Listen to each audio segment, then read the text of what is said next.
Les mecs, ils vont s'endetter, sur 25 ans, ils vont acheter 200, 300, 400, 500 000 balles. Bah, tu prends le temps avec eux, quoi. Au moment où je reprends le poste de direction régionale sur une société de courtage avec 5 agences. Ouais, d'accord, ok. 30 donc... ans, je suis le plus jeune. Ah oui. Confinés, On était tous devant la télé. on était tous devant la télé. Qu'est-ce qu'il Et raconte? puis voilà, Non, c'est on va ça. rester chez Ouais, nous. ouais, c'est une Je blague. comprends pas, là, je n'ai pas compris. Et ça te fait prendre conscience qu'en fait, c'est pas ça la vie que tu veux. Moi, je veux pas arriver à 60 ans et me dire, putain, j'ai profité de rien. Bah, tu changes, quoi. Tu fais autre chose? Tu veux autre chose, hein. Il y a plein de solutions, il y a plein qui le font, hein, et ça marche très bien. Hein. Un mec à Nantes, chef d'entreprise, 12 000 euros de salaire, et pas possible de le financer parce que le mec, il claque tout, quoi. Bienvenue sur Point Break, l'émission ligérienne. Nous en sommes à la 6e édition. Merci beaucoup de nous suivre. Merci de partager sur les réseaux. Ça nous permet de pouvoir proposer des formats peut-être différents après. Je tiens à remercier tout de suite le hangar qui nous accueille et qui nous soutient depuis le début. Donc le hangar qui est tenu par Mélanie et Pierre, où on y retrouve des entreprises qui bossent. Il y a Subtop, Camille Fabita, il y a même le Training Lab pour ceux qui veulent faire un peu de CrossFit dans le coin, à Saint-Brévin. Je vous invite à venir voir tout ça. Aujourd'hui, on a un invité du Pays de Ré, c'est Paul Choisy. Bonjour Paul. Bonjour Romain. Comment ça va Paul? Ça va très bien, merci. Paul Choisy avec un Y sur le deuxième I. Tu rentres dans ta 41e année d'ici une vingtaine de jours, tu es marié, tu as 2 enfants, tu habites à Pornic, tu fais du courtier en financement professionnel et personnel pour les particuliers. Tu as visité quasiment toute l'Europe en van, en plusieurs fois. Courtier en financement, qu'est-ce que c'est? C'est d'être un peu l'avocat des clients pour défendre leurs intérêts auprès des banques lorsqu'ils veulent acheter un bien immobilier. L'objectif, c'est les accompagner, leur expliquer, parce que tout le monde n'est pas habitué aux termes bancaires, c'est de les accompagner sur la partie financement pour leur obtenir les meilleures conditions, la meilleure solution, les meilleures options pour leur prêt, en termes de taux, en termes de durée, en termes d'assurance emprunteur, toutes ces choses-là. Et donc faire l'accompagnement de A à Z, c'est leur établir d'abord un budget, savoir combien ils peuvent emprunter et quelle mensualité ils vont rembourser, c'est vraiment le premier métier. Et après, une fois qu'ils ont trouvé un bien, c'est de faire toute la partie d'accompagnement sur défendre le taux, faire les relations avec les banques. Je consulte plusieurs banques, je les remets en concurrence. Voilà, l'objectif, c'est que ce soit le plus intéressant possible pour les clients. Tu fais également, je crois, du regroupement de crédit? Regroupement de crédit pour des clients qui auraient beaucoup de crédits particulier, enfin personnel et immobilier, de façon à réduire ces mensualités-là. Je fais aussi de la renégociation de crédit pour des clients qui ont acheté à des taux un peu plus élevés à une époque et quand les taux redescendent, on a beaucoup fait dans les dernières années. C'est un peu moins vrai aujourd'hui puisque les taux avaient remonté, mais ça a commencé à revenir. Mais voilà, renégocier les crédits. Et puis après, je fais tout ce qui va concerner le rachat des soultes lors de séparation de clients, les résidences secondaires, locatives, toutes ces choses. Rachat des soultes? Rachat de soult, c'est lorsque des clients qui ont acheté ensemble se séparent. Et lorsque le conjoint veut conserver la maison, le conjointe veut conserver la maison, il rachète la part de son conjoint. Le rachat de soult, c'est ça, c'est racheter la part du conjoint sur une maison, dans une séparation. Mon vrai métier, c'est quand je disais trouver une solution tout à l'heure, c'est vraiment de trouver quelque chose qui va correspondre au client pour que le projet passe. Ça, c'est la première chose, mais surtout pour que le client soit à l'aise avec sa mensualité. Le but, c'est pas de vendre un crédit pour dire, voilà, super, il a fait son projet. Non, moi j'engage des clients sur 20, 25, 30 ans. Franchement, aujourd'hui, dans 50-60% des cas, les clients que je vois, ils empruntent sur 25 ans. Tu vas pas leur faire un prêt où tous les mois ils disent punaise, on est parti sur une mensualité, elle est trop haute, on est mal, on va jamais pouvoir rembourser. Et puis ils te rappellent 2 ans après en te disant faut qu'on négocie, est-ce qu'on peut pas renégocier, c'est trop cher ou on revend. Non, donc on essaye de travailler un peu, moi j'essaie de travailler sur le long terme là-dessus en se disant voilà, votre mensualité vous allez l'avoir tant. Le prêt, c'est quelque chose qui est hyper souple, que ce soit du prêt conso ou du prêt IMO, c'est quelque chose qui est très souple, on peut toujours moduler, on peut toujours rembourser par anticipation, on peut toujours allonger un petit peu, voilà. Et avant de faire du prêt, c'est surtout de l'éducation aux clients à se dire voilà, tout ça vous pouvez le faire, vous n'êtes pas tout seul, appuyez-vous sur des gens qui sont spécialisés là-dedans et des courtiers en particulier. Aujourd'hui, le métier, il prend, je sais pas, on doit représenter à peu près 35 à 40% de part de marché. C'est-à-dire qu'il y a encore des gens qui vont directement voir leur banque, ce qui n'est pas une mauvaise chose en soi, parce que ça permet d'avoir une idée, mais appuyez-vous sur des gens comme nous, courtiers, que ce soit Paul Choisy ou un autre, quelque part, l'essentiel c'est de passer par un courtier, pour dire il y a peut-être d'autres infos à prendre, et votre éducation financière et bancaire sur la partie crédit, elle est peut-être pas complète, quoi. Souvent les gens ils vont voir leurs parents, ouais, sauf que les parents ils ont acheté il y a 30 ans, et nous le conseil au début, il est gratos, quoi, donc il faut venir le prendre. Après, on accompagne sur la signature notaire, on accompagne au rendez-vous bancaire, on accompagne sur toutes ces choses-là pour pas que les gens soient largués. Mais le vrai truc, c'est de se dire, voilà, avec un prêt immobilier, on peut faire plein de choses. Faut pas que ce soit une peur, en fait, de venir voir des spécialistes du prêt immo ou du prêt pro pour prendre les premiers conseils et se rassurer sur le truc, quoi. C'est vraiment l'idée. Ok. Travail pour les professionnels, pas trop? Professionnel, si, un petit peu.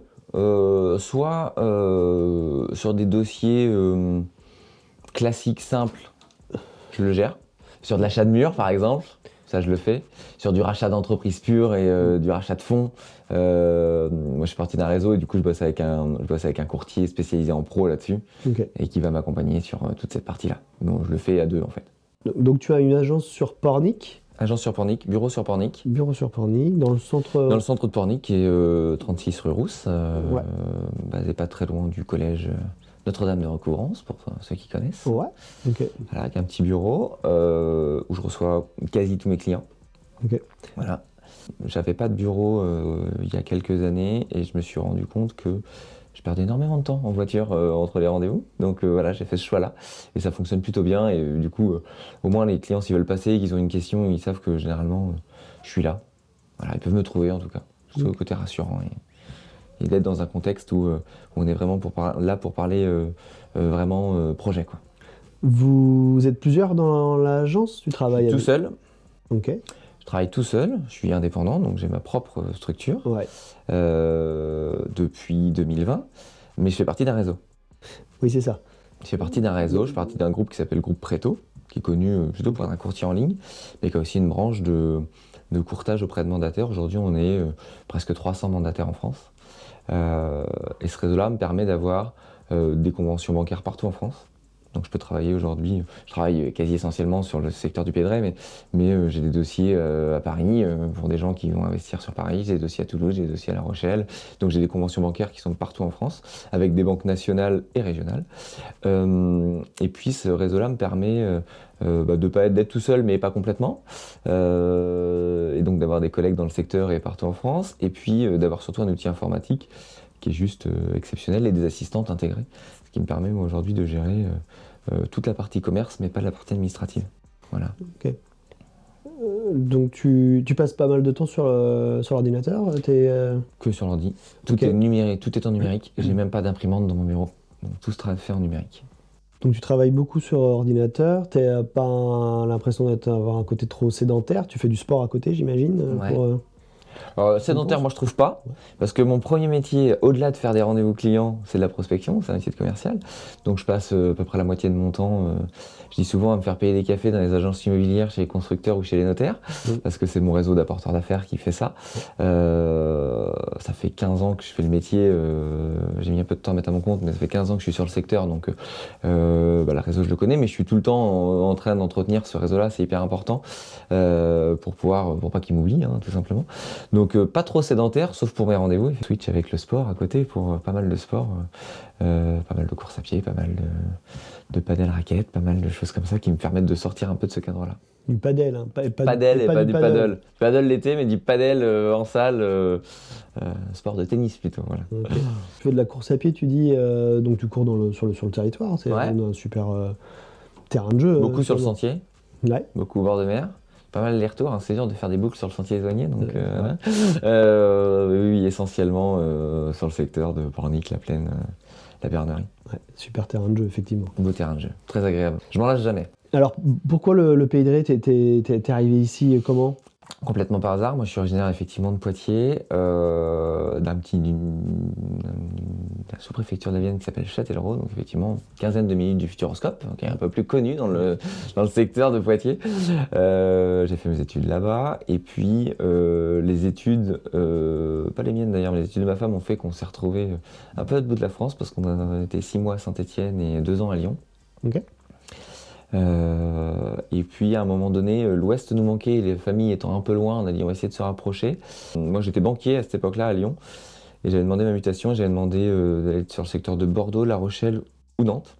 On a déménagé sur Rosé, parce que j'ai été muté à Sainte-Pazanne dans le Pays de Ré, ma première agence bancaire du secteur, enfin la seule agence bancaire du secteur. J'ai bossé 3 ans là-bas, et que ma femme a trouvé du boulot à Saint-Brévin, donc le juste milieu c'était Pornic. Et on connaissait pas du tout cette commune-là. Et on est arrivé, on a dit, ouais, c'est quand même pas mal comme coin. Et donc on va s'installer là, on a posé nos bagages sur le secteur de Pornic, pas très très loin d'un quartier qui s'appelle la Fontaine-Breton, qui est en plus plutôt agréable.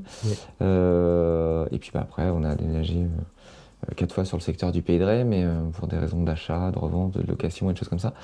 On a été 3 ans à la Bernerie, on est revenu habiter à Pornic là, depuis 7 ans.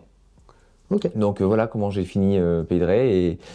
Et même si de temps en temps on se dit est-ce qu'on va y rester toute notre vie, quand on arrive au beau jour on se dit ouais, on est quand même pas mal ici, on est quand même bien, donc voilà. Que tu fais toute ta vie au même endroit, est-ce que dans 10 ans, dans 20 ans, tu seras toujours dans la même maison, le même endroit, le même quartier? C'est des questions qu'on se pose assez régulièrement, on se l'a encore posé l'année dernière, mais on s'est dit que le seul projet qui nous ferait partir du secteur du Pays de Ré, de Pornic en particulier, ce serait l'étranger. Maintenant c'est pas le même trip quoi. Ça se prépare un peu. Oui, ça sera peut-être jamais, mais voilà, on s'est quand même posé cette question. Je me demande si 1 an, 2, 3 ans, dans les îles, pas la Polynésie, ou alors aller vers les Antilles, ça peut être, voilà, ça peut être sympa, parce qu'on n'a qu'une vie, en tout cas dans cette vie-là, tu te dis que ce serait sympa de pouvoir un petit peu... C'est une vraie voir d'autres choses, ouais, puis même avec les enfants et tout. ouvrir la famille à autre chose. Nous, quand on s'est posé la question, on s'est posé la question plutôt du Québec et du Canada, très clairement, qui est un peu passé pour le moment pour différentes raisons, mais ce qui était drôle de voir, c'était la réaction des enfants quand on parle de ça. Et moi, je m'étais dit, ils n'auront jamais bougé, ils sont nés ici. Et bizarrement, ils étaient quasiment plus chauds que nous. Bon, alors pour temporairement, parce que je pense que tu peux. Je pense qu'on serait. C'est le van, ça. C'est parce que tu les emmènes en van régulièrement. Non, je pense qu'ils ont aussi cette volonté. Moi, ce que je voudrais leur ouvrir, ce que je peux regretter, moi, dans ce que j'ai fait quand j'étais jeune, ce que j'ai oublié de faire, c'est de partir à l'étranger, en fait. Et je disais, partez à l'étranger, allez apprendre des langues, franchement, vous mettez pas de frein là-dessus. Bien sûr. Moi, mes potes, ils étaient dans ma commune, voilà, toujours un peu dur de partir, je suis très attaché à mes amis, j'ai besoin d'avoir ce cercle, et donc je suis jamais vraiment parti. Mais je me dis, mais putain, mais faites pas la même connerie que moi, quoi. Barrez-vous, les gars, franchement. Au contraire, nous, on viendra vous voir, ce sera cool, on prendra des vacances, voilà. Mais, ils sont encore jeunes, mais ils ont quand même, on essaie de leur ouvrir cette idée-là. On verra après, ils feront ce qu'ils veulent, mais s'ils peuvent être meilleurs que moi en anglais, ça m'arrangerait. Je dis la même chose à mes filles, hein, c'est pareil. Enfin, la grande notamment, qui a 10 ans, dès qu'elle va pouvoir partir en Angleterre ou en Espagne seule, faut y aller. Faut partir. Vous faites ce que vous voulez. Nous, on ne voudra jamais, si vous prenez 1 an à pas aller aux études et que vous apprenez une nouvelle langue, une nouvelle culture. Ce sera que bénéfique. Et moi, je pense que j'ai été bloqué dans certains trucs pour ça. Alors, je suis hyper satisfait de ma vie pro. Je surkiffe et je me lasse pas de mon métier. Et ça, c'est quand même vachement cool d'être dans un métier où tu te dis, ouais, quand même, on a un beau métier, quoi. C'est cool. C'est pas drôle tous les jours parce que tu te prends des coups de stress, machin. Mais tu dis, si j'avais fait cette démarche-là, qu'est-ce que j'aurais fait de différent? Et peut-être que j'aurais pu aller chercher des postes qui m'auraient peut-être pas convenu d'ailleurs, où j'aurais dit je me mets quand même à mon compte et j'arrête d'être salarié. Mais voilà, l'histoire tu peux pas la refaire, mais tu te poses quand même, t'es en droit de te poser la question. La question dans ce sens, si tu n'avais pas été courtier, qu'est-ce que tu aurais fait? Je savais pas trop quand j'avais 15-18 ans, quoi. La seule chose que j'avais compris, c'est que j'ai fait un stage, tu sais, c'était les stages de 3e, là.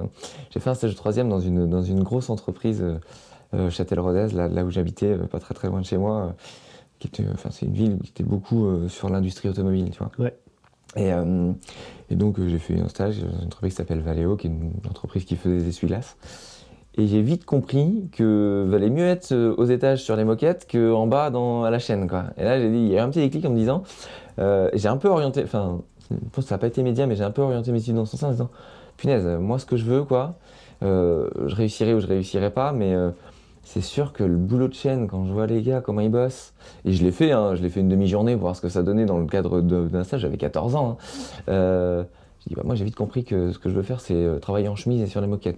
Aujourd'hui c'est pas le cas, je travaille en t-shirt, en jean, en basket, et ça a orienté je pense mon orientation pro, parce qu'après le bac j'ai tout de suite voulu faire un DUT de gestion d'entreprise. Je me dit, mon pote, il faut que tu ailles taper des trucs où il faut aller chercher des postes un peu sympas de comptabilité, je savais pas, j'étais un peu là-dedans. Je me suis complètement planté sur cette année-là. Bon, j'étais étudiant à Poitiers, quoi, donc ça aide pas. Il y a beaucoup d'étudiants à Poitiers, donc il y a beaucoup de sorties. Et puis juste après le bac en plus. Et puis juste après le bac, tu as la liberté, tu pars chez tes parents, donc tu es un an où bah, tu te plantes, hein, clairement. Moyenne de compta, 4 de moyenne, je crois, en fini, enfin, complètement catastrophique. Mais c'est pas grave, ça a été quand même une bonne expérience. Ouais. Et c'est ce qui m'a fait rebasculer sur du commerce après, Ouais. où le côté relationnel me correspondait plus, où le côté de négo me correspondait plus. Et puis, tu vois, de passer de 4 de compta en gestion d'entreprise, administration à Poitiers, en revenant, je suis revenu habiter chez mes parents, hein, pas de bol, c'est comme ça, mais ça s'est très bien passé. Et en revenant en commerce avec un 18 de moyenne en compta, tu te dis, ouais, t'as vraiment pas assuré l'année dernière, c'est pas grave. Je pense qu'il fallait cette année-là pour se dire, bon, on repart. Et puis avant, qu'est-ce que je voulais faire? Je sais pas, moi j'ai longtemps cru que j'allais être cuisinier, tu vois. Ok. Après, en grandissant, j'avais un peu changé d'orientation, mais je pense que quand j'avais 8-10 ans, c'était de faire de la bouffe. Bon, ma mère cuisine bien aussi, donc ça aide. Mais après, j'étais beaucoup dans le sport, donc vu que je faisais beaucoup de foot, je me disais, oh, faut que je trouve un métier en rapport avec le sport. Bon, au final, je suis pas du tout là-dedans parce que le STAPS, je pense que mine de rien, j'avais pas le niveau de sport, quand même vachement exigeant. Et puis du coup, j'ai trouvé un métier où j'arrive à allier du temps pour faire un peu de sport, un métier de commerce, un métier de relationnel. Moi, j'aime l'humain, donc voilà, le but c'était d'être là-dedans. Et puis de bosser pour moi, c'est quand même le kiff, quoi. J'ai mis 8 ans à me mettre à mon compte en étant salarié courtier, en ayant des postes de responsabilité diverses, mais être à son compte, réussir à allier la famille, les temps de sport, le temps de sport.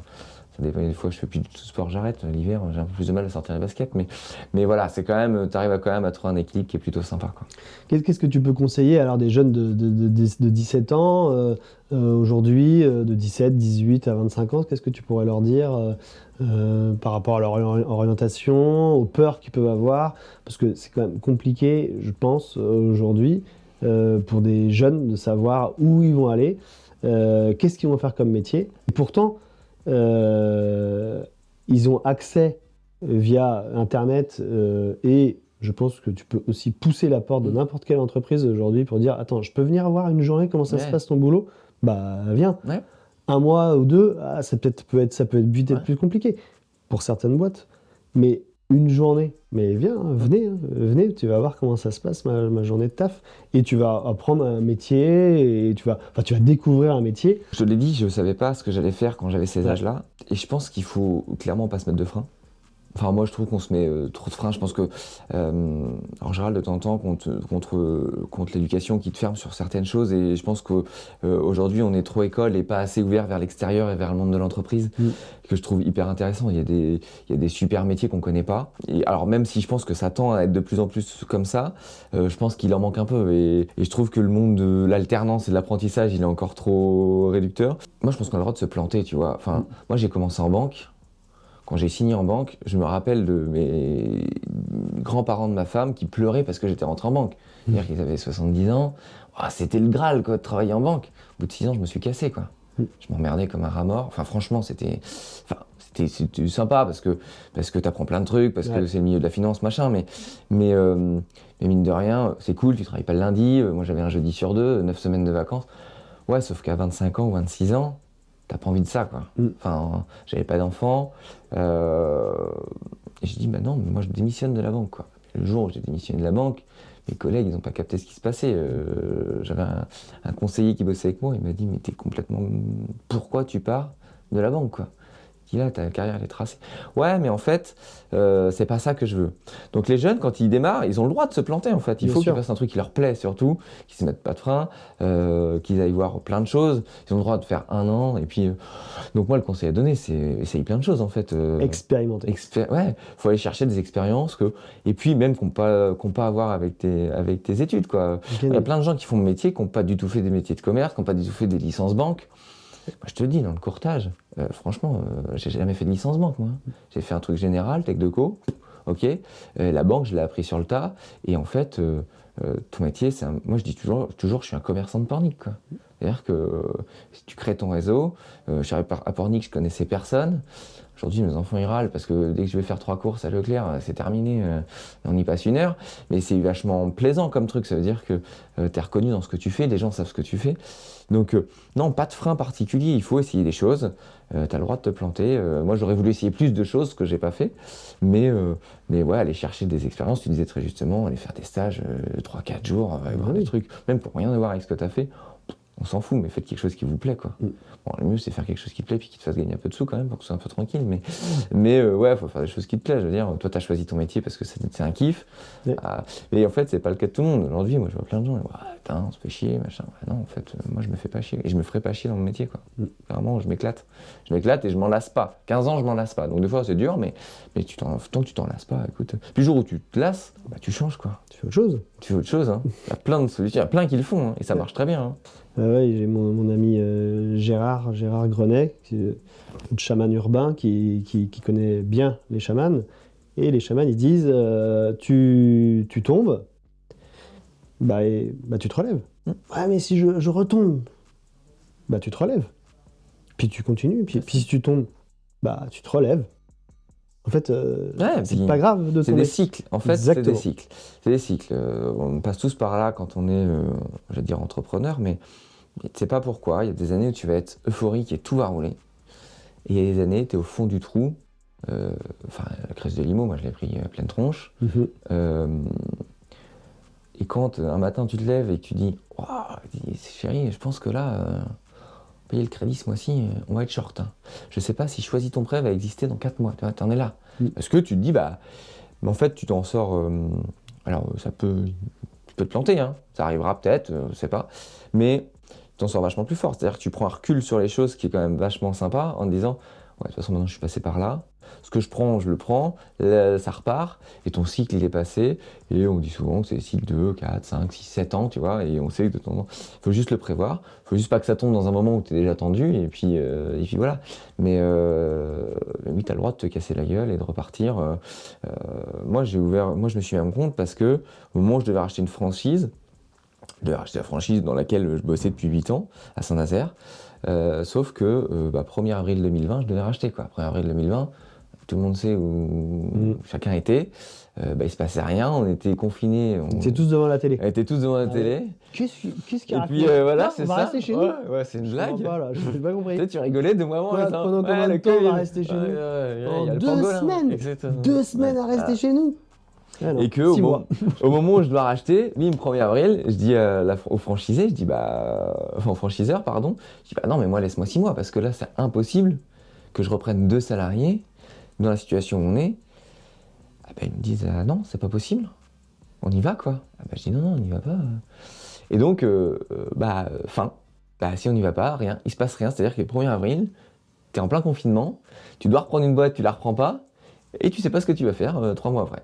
Donc tu dis, maintenant que je suis sorti du système salarié, j'y vais quoi, j'y vais à fond, puis on verra. Par contre, je bosse pour moi, je prends pas de charge de loyer, je me remets en indépendant, donc j'ai bossé pour une société pour des mandataires. J'ai appelé les connaissances que j'avais dans le métier en disant, tu cherches pas du monde, machin, et tu repars comme ça. Et c'est comme ça que je me suis mis à mon compte. J'ai commencé à mon compte avant de créer l'agence Choisis ton prêt, mais que je voulais créer depuis longtemps et que j'avais en tête, parce que c'était un peu mon slogan quand je faisais du courtage. Souvent, je disais, avec Polo, choisis ton prêt, avec Polo, choisis ton prêt. Je saoulais tous les gens avec ça. Et au final, l'agence Choisis ton prêt 2 ans après, c'est cool, quoi. Mais donc, la créa, au départ, c'est ça, quoi. C'est de te dire, putain, tu tombes dans un truc où tu es en pleine crise et tu te dis, moi, je dis souvent que les plus belles réussites d'entreprise, elles sont liées à des événements de crise. Donc, si tu crées dans la période où c'est le plus dur, normalement, tu t'en sors. Ouais. Je dis pas que c'est rose tous les jours et que ça cartonne encore pour moi parce qu'il faut être très humble sur la réussite et il y a des moments où mes meilleures années de courtage, je les ai fait, j'étais salarié, pas de bol, hein, j'aurais été à mon compte, ça aurait été encore mieux. Mais c'est comme ça. Mais voilà, il faut garder ça en ligne directrice en se disant on avance quoi, on avance tranquillement dans son petit truc. Je t'ai croisé aussi à Paris, je sais pas si tu te souviens. Je pars en tournage, donc c'était... Dans le train, non? Ouais. Dans le train. J'arrive sur le quai de la gare à Paris avec mon matos pour un tournage et je te vois entouré de 5 ou 6 femmes en train de marcher avec tes valises. On aurait dit Leonardo DiCaprio dans Attrape-moi si tu peux. Je te jure. Je dis, bah, Paul, mais qu'est-ce qu'il fait là? Mais pourquoi il est... Et donc ça, c'était dans ton métier d'avant, alors? Métier, ouais, c'était dans mon métier Ok. de salarié courtier. Convention, Convention un ou truc, quoi. séminaire. Entre 2016 et 2020, au moment où je reprends le poste de direction régionale sur une société de courtage avec 5 agences. Ouais, d'accord, ok. 30 ans, donc... je suis le plus jeune. Ah oui, ok. Un peu dur, mais bien. Très Ok. belle expérience. Ouais, bonne expérience. Ouais, Très, super. bonne Et expérience. donc, tu as arrêté parce que tu créais ton... C'est ça. En fait, moi, j'ai souvent changé de cap au moment où il y a eu des rachats de sociétés. Ok. C'est-à-dire que la boîte où j'étais avant s'est fait racheter. Ça m'a créé une opportunité d'évoluer gestion de 5 agences et de une douzaine de personnes, un peu plus à un moment, mais voilà, une douzaine de personnes. Sauf que j'ai fait 4 ans, c'était génial, franchement. Mais les 8 ans que j'ai passé dans cette boîte-là, les 4 premières années étaient en développement. Donc tu vis que pour ça. Ouais. Et les 4 années d'après où tu es en direction, eh ben, tu vis que pour développer ton truc et gérer les collabs pour que ça produise, quoi. Ouais, Donc ouais. avec un stress qui est différent. Mais donc ça veut dire du temps pour eux. C'est du management que tu faisais. C'est ouais. Alors en plus de mon activité de bien sûr. production, mais du coup on parlait de famille tout à l'heure. Du coup mon premier garçon, il est né en 2012. J'ai commencé le métier de courtier en 2012, donc autant te dire que je l'ai pas beaucoup vu dans les premiers mois de sa vie. J'allais le chercher chez Nourrice, il était 20h30. Il Pareil. était douché, il avait voilà. Donc, des choses que plein de gens connaissent en réalité. Bah oui, tu as bossé un coup à Saint-Nazaire, un coup à La Roche-sur-Yon, il y a 3 agences à Nantes. Donc et en fait, et je prends le poste en 2016, mon deuxième fils est en 2016, tu vois, il y a des liens comme ça qu'il faut. Donc pareil, un peu moins speed, mais quand même speed. On te propose, parce que la boîte change de cap, de racheter une franchise, et tu dis ouais, c'est peut-être l'occasion que je me ressente un peu sur moi. Et en même temps, tu as des choses familiales qui te disent faut que tu changes ta façon de vivre. C'est-à-dire que mon fils, à la naissance, il a eu des problèmes de santé. Tu sens qu'il faut que... Enfin, le deuxième, il a été opéré à 16 jours de vie, tu vois, du cœur. Tu te dis, bon, est-ce que c'est ça la vraie vie? Bon, là, t'arrêtes tout. C'est la seule fois où j'ai vraiment arrêté de bosser. Pendant 3 semaines, le téléphone, il a été coupé. T'appelles tes parents et tes beaux-parents et puis tes potes pour dire est-ce que tu peux gérer le grand machin, truc, parce qu'on est à l'hôpital. Et ça te fait prendre conscience qu'en fait, c'est pas ça la vie que tu veux. Voilà. L'année où je me marie, moi j'ai mon père qui tombe malade. Tu vois, le mec a fait 30 ans à son compte. Donc j'avais quand même des exemples. L'exemple d'être à mon compte, mon père était à son compte 30 ans. Il est en retraite au 1er janvier. Le 15 mars, il détecte une leucémie. Ouah, et tu te maries 3 mois après. Tu te dis, ouais, franchement, ça c'est des choses où tu te dis, non, tu changes. Enfin, c'est pas ça. Moi, je veux pas arriver à 60 ans et me dire putain, j'ai profité de rien. Et là, tu vois, c'est 2 phases de vie. C'est les prises de recul, et puis ouais, tu... en fait, et puis alors, moi, j'ai horreur d'injustice, c'est-à-dire que ces 2 annonces-là, quand tu les prends pleine tronche, je dis mais c'est pas juste, quoi. Ouais. Clairement, alors, pour mon fils, tu pouvais pas le détecter avant, ça s'est détecté au moment où on sortait de l'hôpital, donc là, tu n'as pas trop le temps de calculer le truc. Mais quand c'est ton père, tu l'as vu bosser toute sa vie. Il était agriculteur, hein, donc tu vois, c'est les métiers du maraîchage, la terre. Il était commerçant aussi parce qu'il faisait les marchés. J'ai dû apprendre le commerce comme ça, mais tu vois, c'est injuste, quoi. Clairement, c'est injuste. Tu sais que il peut se passer n'importe quoi à n'importe quel moment. Tu as des phases de haut, des phases de bas. Il va très bien, hein, mais psychologiquement, en termes, moi, j'ai parlé à personne pendant 15 jours. Je trouvais que la vie était injuste. J'ai dit, mais non, en fait, c'est pas ça qu'il faut faire. Et tous vous faire voir, là, Ah ouais. je suis dégoûté. Bah non, c'est pas comme ça que tu as envie de faire les choses et tu vrilles à un moment donné, tu vrilles gentiment, mais tu te dis, ouais, attends, on va reposer les choses. Ces 2 phases-là, ça a été des moments de décision de vie pro. Ouais.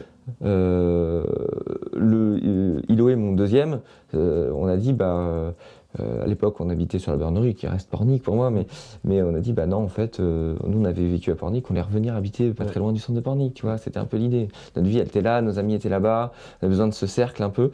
Donc voilà, l'histoire de la maladie de mon père, ça a été le moment où je me suis dit, en fait, moi, je prends du recul, je passe aussi, j'aménage mon agenda aussi en fonction de mes enfants et de ma femme. C'est les choses les plus importantes pour moi. Et puis, même si j'adore ce que je fais, voilà, il faut que ce soit ça. Donc ça a vraiment été des choses, et je pense qu'on a besoin de ça de temps en temps, et il faut prendre cette hauteur hauteur-là, parce que quand t'es Ouais. bien, quand t'es noyé dans ton Quand t'as métier, la tête dans le guidon, c'est toujours compliqué. et la tête dans le guidon dans tes dossiers, la tête dans le guidon dans tes clients, t'es tellement pris dans plein de trucs que tu deviens même pas bon dans certains. Puis j'en ai pris, hein, des clients qui sont pas contents parce que tu es long à répondre, c'est pas ça que je veux. Et aujourd'hui, j'ai un équilibre qui est top parce que, je te disais, moi, je gère que du commerce. Je gère mon temps perso et pro assez correctement. La partie administrative, elle est autogérée par le service Preto qui est juste génial et par l'intelligence artificielle. Donc j'ai un outil et des assistantes, parce qu'on a 6 assistantes, je crois, aujourd'hui pour 300 mandataires qui font un boulot de malade, de dingue, qui me permettent de pas gérer ça. Tu payes ce service-là, mais c'est tellement confortable aujourd'hui, tu pourras le faire. Et ça te permet de passer du temps avec tes apporteurs d'affaires, passer du temps avec tes clients. Ouais. Moi, j'ai jamais passé autant de temps avec mes clients. Je fais tous mes rendez-vous banque, toutes mes signatures notaires. Je suis chez le notaire. Tu apportes ta bouteille de champagne. En termes de commerce, c'est génial, quoi. En termes de relations que tu crées avec ton client, bah, c'est juste exceptionnel, quoi. Donc voilà, tout ça qui rentre en compte. Et puis ça te permet d'avoir de la reco, ça te permet de prendre du temps avec tes partenaires banquiers. Donc je trouve que l'équilibre est assez cohérent, mais ouais, tu as besoin à un moment donné de prendre du recul là-dessus et de te dire ouais, qu'est-ce qui fait, qu'est-ce que je veux vraiment, quoi. Ouais, en fait, ce que tu me dis, c'est que tu as fait t'as fait un virage, en fait. T'as viré plusieurs fois. Et moi, je pense que profondément, intrinsèquement, les gens ne changent pas. Ils évoluent ou pas. Mmh. C'est leur choix.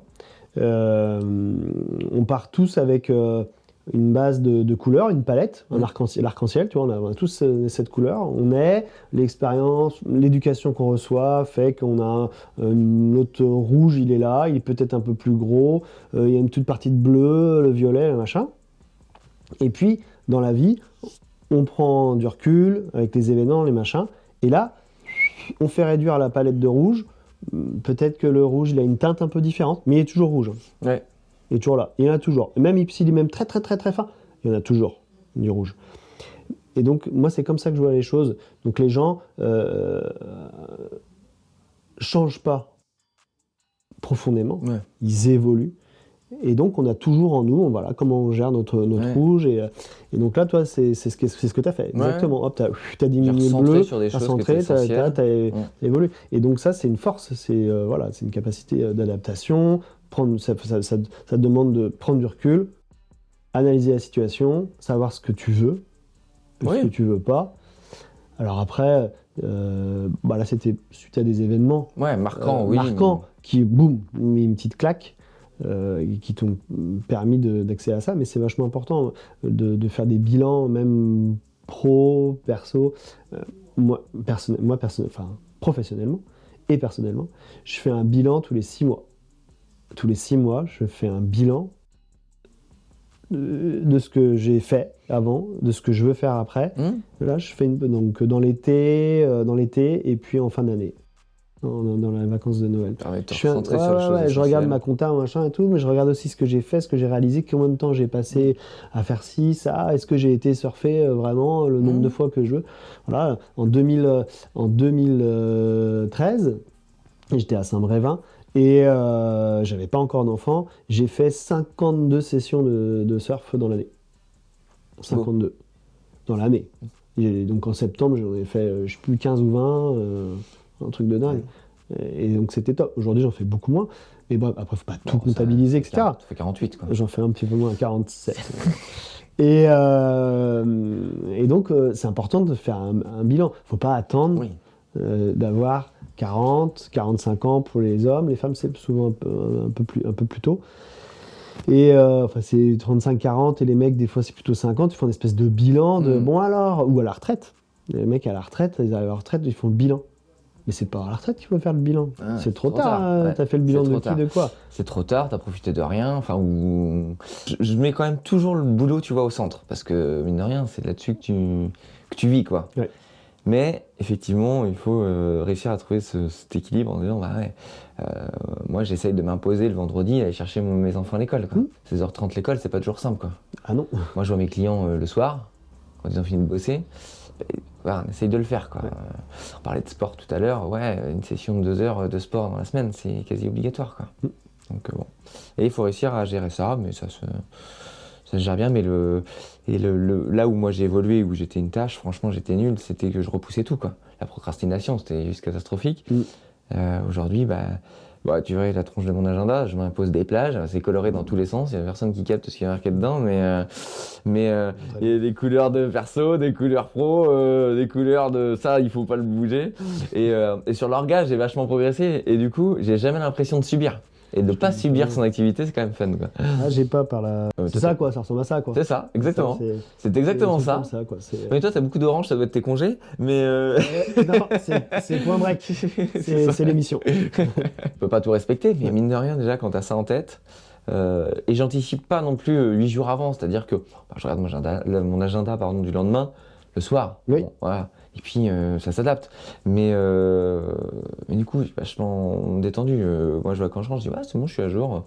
Allez, j'ai 8 mails non lus, mais c'est parce que c'est des trucs en attente. Ouais. Moi, j'ai connu des journées où j'arrivais le matin, j'avais 80, 100 mails, quoi. Mais quelle horreur! Ouais. Quelle horreur! Et puis, t'en as traité 30 dans la journée, mais t'en as repris 30, quoi. Ouais. T'es toujours en retard. Tu regardes ta messagerie de téléphone, t'as tous tes clients qui t'ont rappelé parce que t'as pas eu le temps de répondre. Enfin, c'est nul. Donc ça arrive pas ou plus. Comment tu fais pour gérer alors tes 100 messages? T'as pas 100 messages? J'ai plus de salariés, tu sais, qui t'envoient un mail. Je disais souvent, c'est méchant ce que je dis, mais je dis souvent, j'en ai même marre de gérer les merdes des autres, quoi. Mais c'est ça, en fait, le métier de manager. Ce qui était cool. Mais aujourd'hui, moi, je suis parti d'un réseau où c'est du mentoring. Donc, on recrute des mandataires, mais que j'accompagne, tu vois, c'est plutôt sympa. Dans le réseau au début, mais c'est que des gens qui sont formés au courtage. Donc, déjà, ils sont déjà à leur compte, ils connaissent le métier. Mais je suis pas pourri par des demandes de congés. Les congés, c'est les miens, hein, voilà. C'est pas moi qui gère les relations banques, donc j'ai pas des appels de banque pour créer des rendez-vous, pour dire on a une nouvelle offre. Bah non, ok, c'est pas moi qui cale ces réunions-là. Donc déjà, j'ai ça en moins. Et puis je me concentre vraiment commerce, accompagnement client. Moi, je suis quand même dans un métier où c'est des projets de vie de client.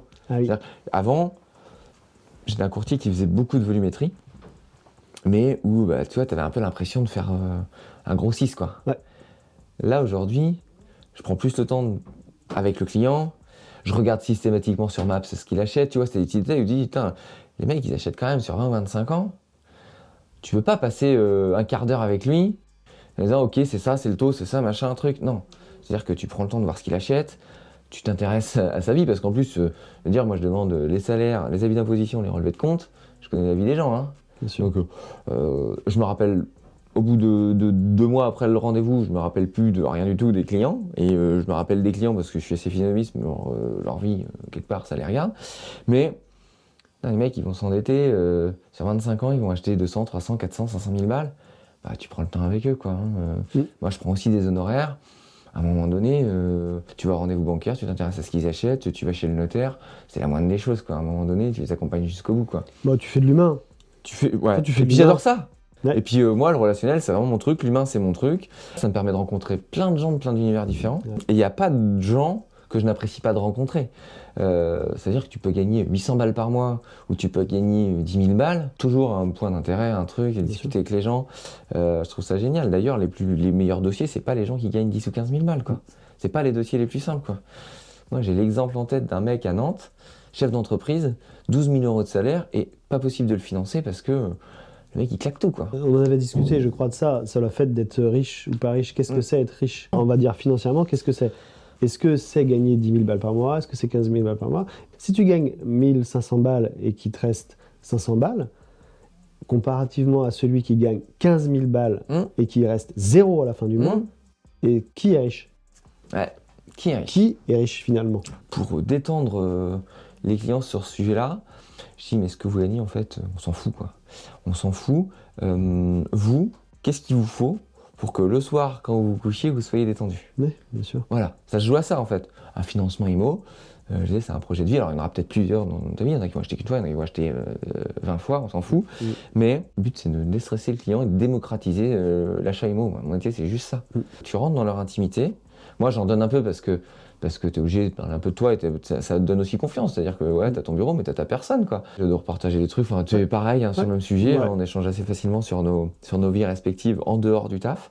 Et de leur donner des exemples de gens Moi, aujourd'hui, je finance des gens qui gagnent 1200 balles et on leur trouve des financements et les banques y vont parce que c'est au carré et parce qu'ils sont à l'aise sur leur mensualité de crédit et qu'on est dans les cases de remboursement imposées par le système bancaire. J'ai aussi des gens qui vont emprunter 600 ou 700 000 balles parce qu'ils ont un super projet de construction et ça se passe très bien. Voilà. Se mettre à la hauteur de chacun et de rencontrer des personnes de tout horizon, c'est hyper enrichissant, quoi. Vraiment un truc qui me plaît, moi. Donc, qu'est-ce que tu en penses du fait que l'accessibilité aujourd'hui soit quand même un petit peu complexe, et je pèse mes mots, sur la côte, hein, entre Guérande et Bourgneuf, enfin bref, c'est assez compliqué de pouvoir se loger et d'acheter, les prix ont flambé, le Covid a pas aidé. Qu'est-ce que tu en penses, toi qui est vraiment au cœur finalement de la transaction? C'est complexe pour nos primo-accédants, clairement, il y a un vrai sujet.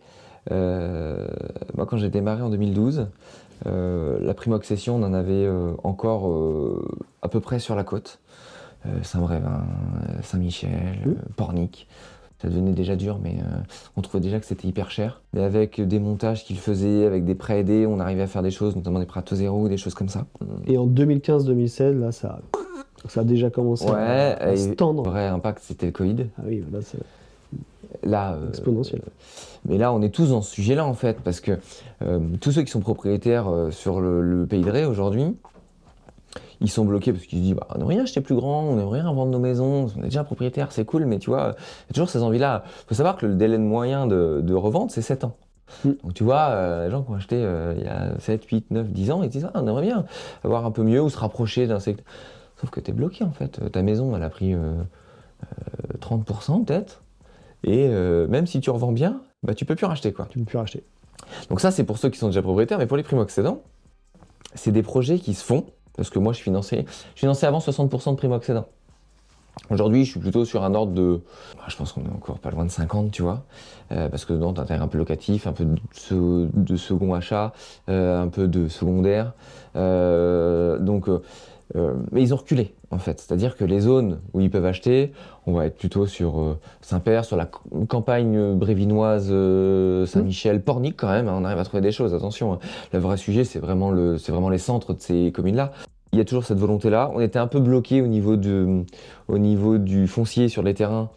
J'ai l'impression que ça commence à se détendre un peu là depuis le début de l'année. Il y a le retour du prêt à taux zéro sur la construction qui va soulager beaucoup de monde dans le bâtiment. Donc on a quand même des solutions. Je vois les prix, on n'emprunte plus 150 ou 200 000 comme avant, parce que tous mes potes du coin, là, quand je suis arrivé, qui avaient fait leur maison entre 2005 et 2010, leurs maisons elles ont triplé et puis bah, ils t'empruntaient 150 000 euros. Hein. Aujourd'hui, il faut qu'on trouve des solutions pour des emprunts de 200, 250 jusqu'à 300 000 euros pour des primo-accédants. Donc évidemment, les mensualités sont plus hautes. Évidemment, moi je suis les projets beaucoup plus longtemps, c'est-à-dire que les gens viennent me voir 2 ans avant, puis le temps que le temps qu'ils mettent un peu d'argent de côté, un peu plus, que les salaires évoluent, il y a tout ça. Donc il y a un vrai suivi qui se fait, donc ils achètent moins vite. Par contre, quand ils viennent te voir, tu as calé un budget, ils font en fonction de ça. C'est-à-dire que quand même, primo-accédant, il s'adapte, quoi. Il dit, bah, je recule un peu, mais je veux acheter, quoi. Il y a quand même cette volonté-là. Donc moi, je pense qu'il y a des acheteurs. Mais effectivement, les zones d'achat, elles ont un peu évolué, où il y a plus de réno, tu vois.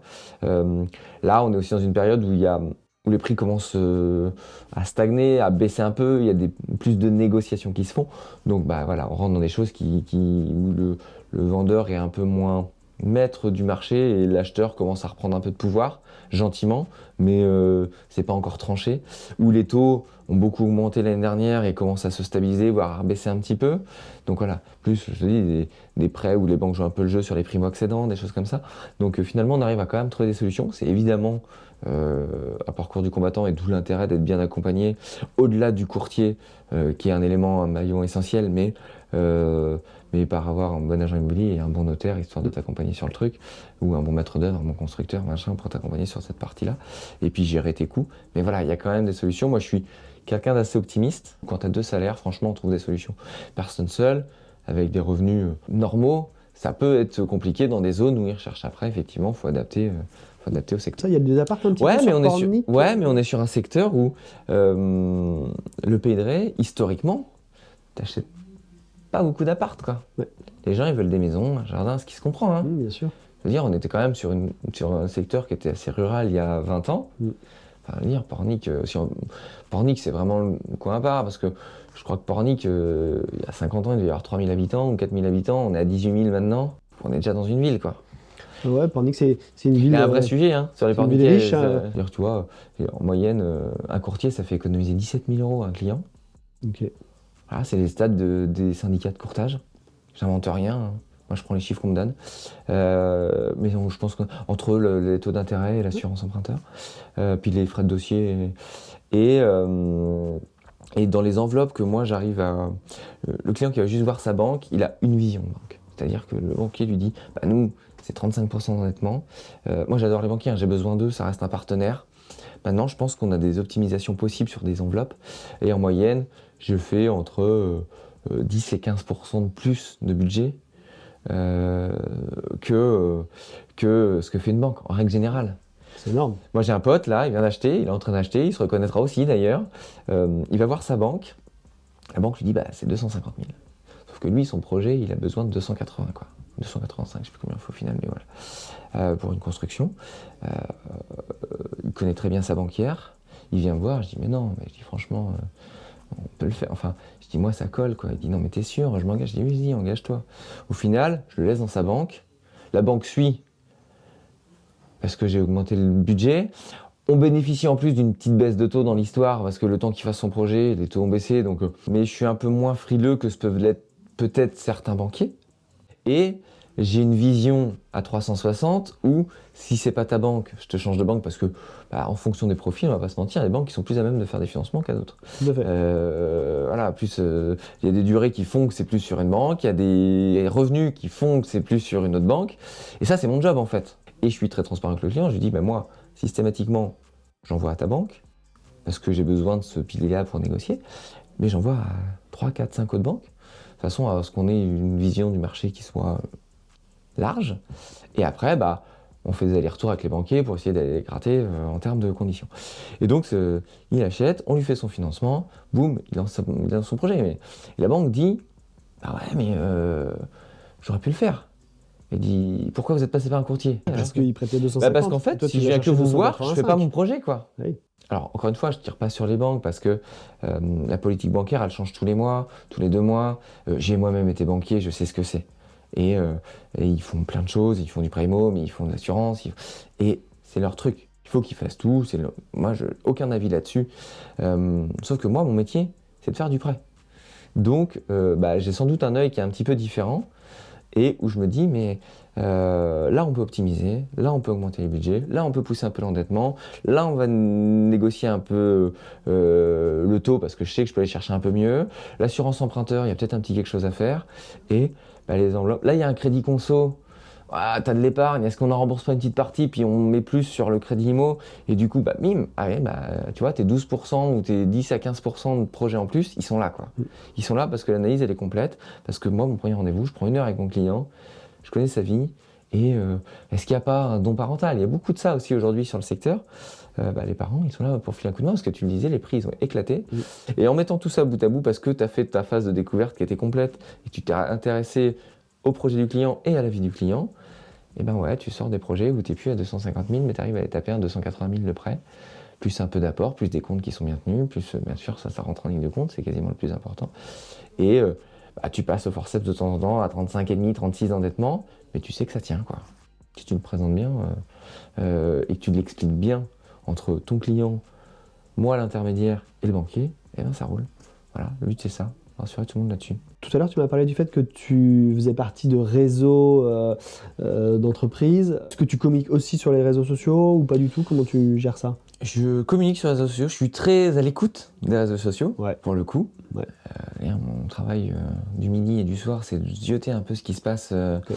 sur LinkedIn, sur Insta, sur Facebook, pour la partie perso, mais même pro. Mais mon Insta, c'est du pro, par exemple. Ouais. C'était un perso que j'ai transformé au pro. L'actualité, évidemment, du marché, je la suis sur LinkedIn et je la suis sur ces réseaux-là, mais beaucoup sur LinkedIn.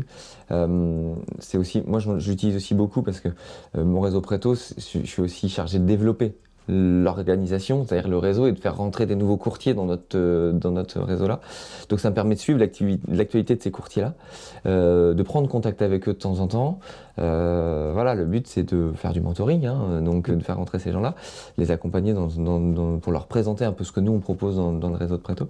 Donc, bah, ma principale fonction de ces réseaux, c'est ça, c'est de suivre ce qui se passe. Après moi, ma propre communication, non, pas assez encore. Je m'y suis mis. L'intelligence artificielle m'aide un peu à faire 2-3 posts de temps en temps, mais bon, je suis pas assez régulier sur le sujet. Mais j'ai la veille en tout cas. Ouais, c'est vraiment la partie sur laquelle il faut que je bosse, quoi. Ouais. Il faut que je bosse plus en tout cas. Tu vois, on parlait de sport, moi j'ai intégré quand j'ai fait de la course à pied pour une assos. Évidemment, vu les soucis qu'a eu mon fils, j'ai fait pour Mécénat Chirurgie Cardiaque, qui était pour moi une association importante. Et ça, je l'ai communiqué. Je trouve ça fun.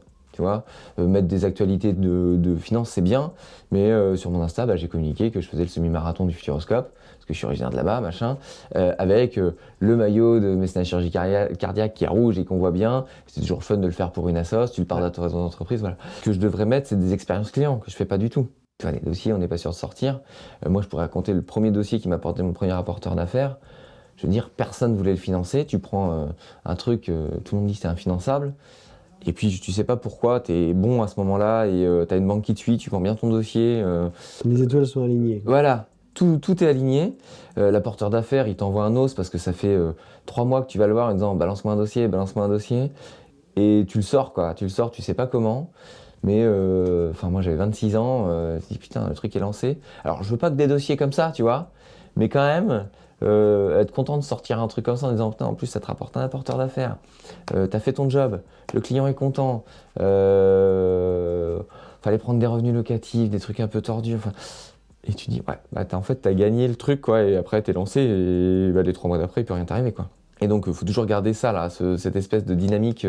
Tu sais comment c'est la vie d'un entrepreneur, hein. Des fois, tu es au fond du trou. Mais vraiment, des victoires de dossiers comme ça, même sur des dossiers classiques, tu te dis, je suis content parce que franchement, ces gens-là, il fallait vraiment aller au projet. Mais encore une fois, moi, je m'investis beaucoup dans les projets. J'aime bien savoir ce qu'ils achètent. Je trouve ça fun. Faut jamais dénigrer les projets des clients. Faut toujours s'intéresser à eux. Et je dis, c'est cool. Moi, je suis toujours hyper content d'aller chez le notaire parce que tu es au bout du truc. Et puis, tout le monde est content, quoi. Voilà. Ça, c'est la façon de communiquer sur les réseaux. Et donc, tu fais partie de réseaux aussi d'entreprises. J'ai fait partie de quelques réseaux d'entreprises. Aujourd'hui, j'en ai un Ouais. qui s'appelle Côte de Jade Entreprendre, Ouais. qui est basé sur Arton. On se rejoint tous les jeudis matins à 7h30 au petit-déj au restaurant de la Ferme aux Oies. Ouais, ok. À la zone du Super U Arton. Ça, c'est un truc que j'avais fait tout au début. Il y a une autre association qui était le BNI, Oui. clairement. Aujourd'hui, c'est Côte de Jade Entreprendre, mais que je trouve hyper intéressante déjà parce que le groupe est fun.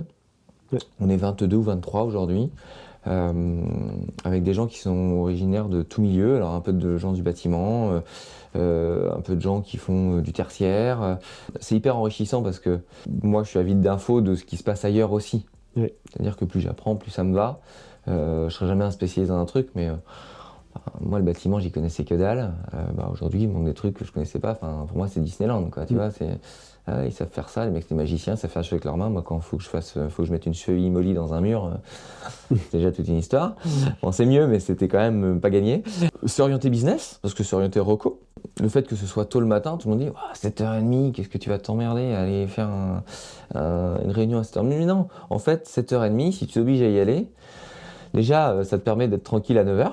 Donc, tu as fait ta journée, et puis ça te permet de te faire connaître, de te présenter, de répéter un peu tout le temps les mêmes choses, mais tu donnes un peu ton actu et de créer ce lien, et de créer, pour moi, et on se le disait souvent, c'est que potentiellement, tu as une vingtaine de commerciaux qui bossent pour toi, parce que quand ils vont aller boire l'apéro le vendredi soir, le samedi soir avec leurs potes, ils disent ah non, moi j'ai un courtier, c'est Polo, machin, truc, t'as choisi ton prêt, c'est à Pornic, et hop, ils te balancent un contact. J'en ai fait d'autres, mais celui que je tiens aujourd'hui, c'est celui-ci, parce que je trouve que c'est bien, quoi. J'ai fait beaucoup de réseaux sur Nantes, dans le coin. J'ai dû faire 2 ou 3 ans de BNI, puis après j'ai fait des réseaux qui étaient similaires. Parce que moi, voilà, c'était à Nantes. Donc, c'est ça, de trouver je traçais à Nantes le jeudi matin. L'équilibre, il est là, en fait.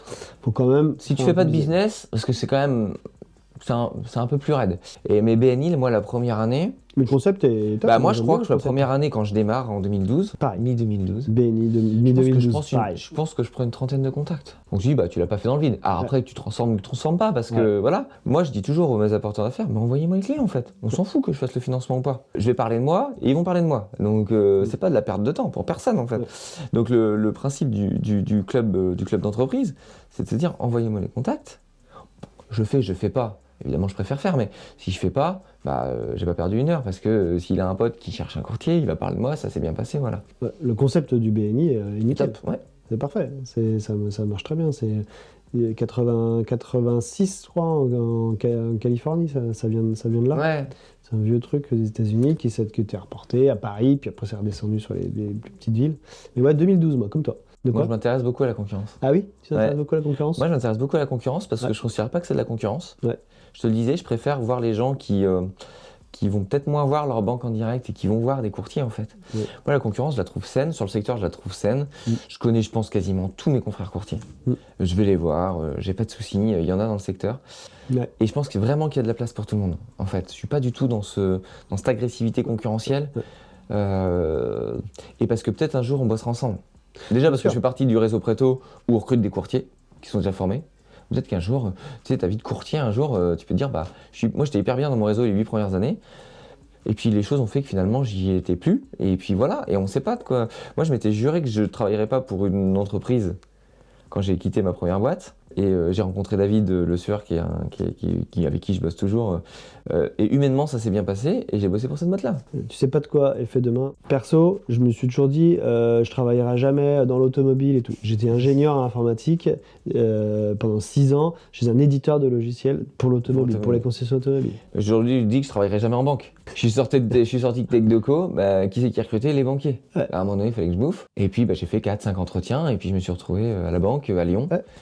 Mais je suis resté dans le milieu de bancaire. Ouais. Aujourd'hui, sans banque, je bosse pas. Ouais. Donc, j'avais dit, moi, jamais la banque. Oh là là. Mes stages, je voulais pas les faire en banque, machin. Et en fait, j'ai découvert un milieu qui est quand même plutôt sympa.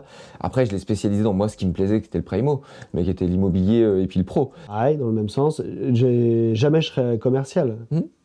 Mais en fait, ton boulot, il te demande à. Il faut que tu mettes ta casquette de commerce. Il y a un moment, c'est obligatoire. Il faut aller voir les gens. Jamais je passerai du temps au téléphone. J'aime pas le téléphone. En fait, si, tu fais du temps sur ton téléphone. En fait, t'arrêtes pas, tu réponds, tu machin. Moi, je disais, pas se mettre de frein, même pour les jeunes. Ouais. Mais même pour nous, en fait. En réalité, jamais se mettre de barrière. Tu sais pas, demain, une rencontre, un échange, un truc. Faut rester à l'écoute et ouvert là-dessus, moi, je pense. Est-ce que tu as un conseil, Paul, pour tes futurs clients, pour des prospects, enfin, pour celui qui a envie d'investir aujourd'hui dans un prêt immobilier? C'est quoi le conseil que tu pourrais donner? Le premier conseil, c'est de venir voir un pro du prêt pour investir. Ce qui va permettre d'orienter aussi les recherches, les machins. Mais il y a quand même des règles importantes. Je disais tout à l'heure, la chose la plus importante dans un dossier de prémo, c'est la tenue des relevés de compte, par exemple. C'est-à-dire que moi, je peux financer tout le monde, mais si les comptes ils sont en vrac, déjà, c'est éliminatoire. Préparer un peu d'épargne. Aujourd'hui, on peut financer sans apport, mais par contre, on ne finance pas sans apport et sans épargne. Et puis après, moi, je leur donne des billes de budget et de mensualité.